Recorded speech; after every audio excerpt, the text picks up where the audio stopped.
پلارې، مورې، نن نه ور وسته، تاسو په دې کور کې نه اوسئ. زموږ د کوره دواړه اوځئ. احمد په غوسه کې دا خبرې وکړې. سپین ږیري حاجي کریم او د هغه کور وله آمینه د خپل زوی خبرو ته حیران پاتې شول. آمینې په کمزوري آواز وویل: زویه، موږ خپل ټول ژوند ستا لپاره قرباني کړی دی. خو احمد د خپل شجې په خبرو دومره راګیر شوی و چې د مور و پلار او شکیې یې هم ونه لیدلې. آیا احمد به د خپل ژوند تر ټولو لویه تولوتې راوکلي او کې به یو ورځ د مور و پلار د مینې تندک محسوس کړي؟ راځي چې دا دردونکي کیسه وګورو. په یو ښکلي او آرام کلي کې یو نیک او عزتمند سړی اوسېدل. د هغه نوم حاجي کریم و. هغه له خپلې کور وله آمینې سره ساده خو خوشحاله ژوند درلود.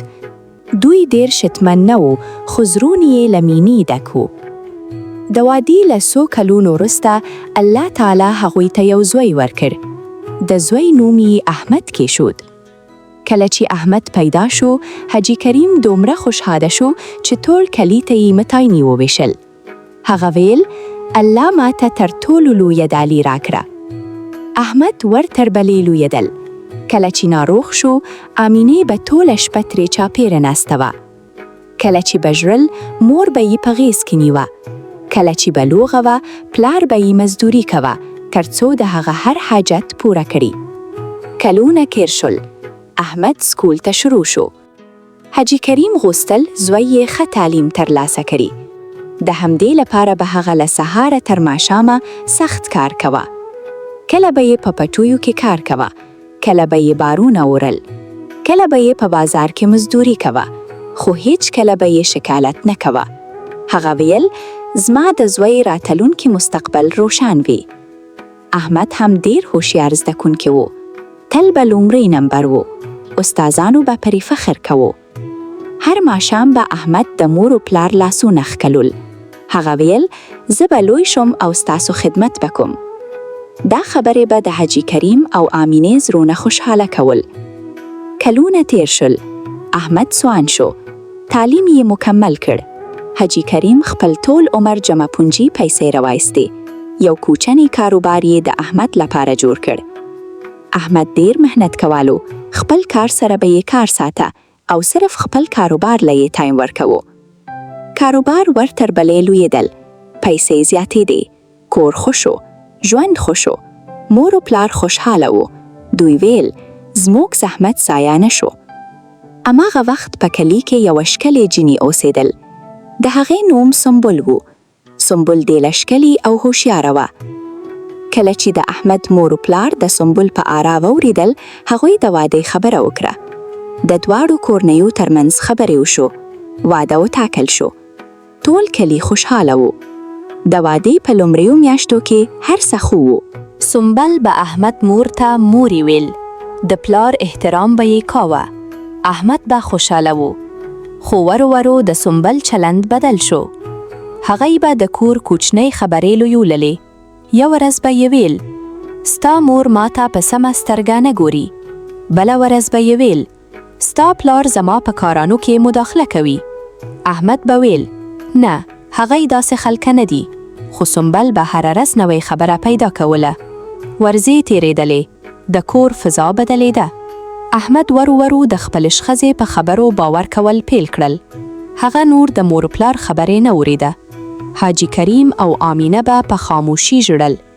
دوی نه غوښتل د زوی کور خراب شي، نو تل به یې صبر کوه. خو سنبل نه بدلېده. یو ورځ هغې احمد ته وویل: زه نور ستا له مور پلار سره نشم اوسېدلی. احمد حیران شو. هغه کوشش وکړ چې مسئله حل کړي. خو سنبل وویل: یا زه یا ستا مور پلار. دا خبرې د احمد ذهن ګډوډ کړل. څو ورځې په فکر کې و. بالاخره هغه د خپلې ښځې خبره ومنله. بله ورځ یې خپل مور و پلار راوغوښتل. په ټیټ غږ یې وویل: پلارې، مورې، ښه به دا وي چې تاسو بل ځای ژوند وکړئ. آمینه وژړل. حاجي کریم چوپ پاتې شو. هغه یوازې دومره وویل: زویه، الله دې سمې لارې ته راولي. دوی خپل څو جامې پیزار راوخیستل. له کوره یې ووتل. د کلي خلک حیران وو. هغې ویل: احمد څنګه دومره بدل شو؟ له هماغې ورځې د احمد ژوند بدل شو. د کاروبار ستونزې پیل شو. مشتریان کم شو. تاوانونه زیات شو. پورونه پرې راغل. هره ورځ به نوی ستونزه پیدا کېده. سنبل هم نوره خوشحاله نه وه. هغې ویل پخوا خو ډېرې پیسې وي. دواړو ترمنځ جګړې زیاتې شو. یوه ورځ سنبل هم د خپل پلار کور ته لاړه. احمد یوازې پاته شو. هغه لوی کور درلود. پیسې یې لرلې خو زره یې تش و. شپه و ورځ به یې د مور و پلار خبرې یادولې. یوه شپه یې خوب ولید. خپل پلار یې ولید چې په باران کې روان دی. مور یې ژاړي. احمد په چیغه له خوبه راویښ شو. هغه پوه شو چې لویه تېروتنه یې کړې. سبا سهار د مور و پلار په لټه ووت. له ډېرې پلټنې راوستی هغې پیدا کړل. د پلار په شخو ته ولوید. په ژړا یې وویل پلارې ما وبخښه. ما ستا حق نه دی ادا کړی. حاجي کریم هم وژړل. هغه خپل زوی راپورته کړو او غیږ کې یې ونیو.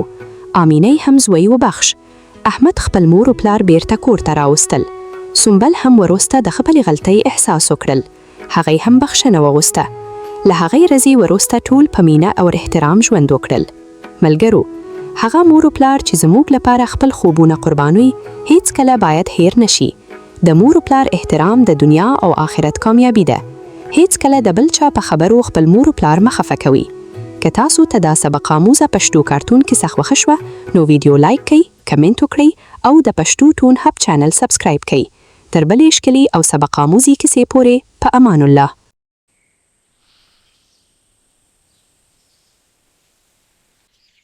Subscribe to Pashto Toon Hub. Tap the button for fun videos. Thank you.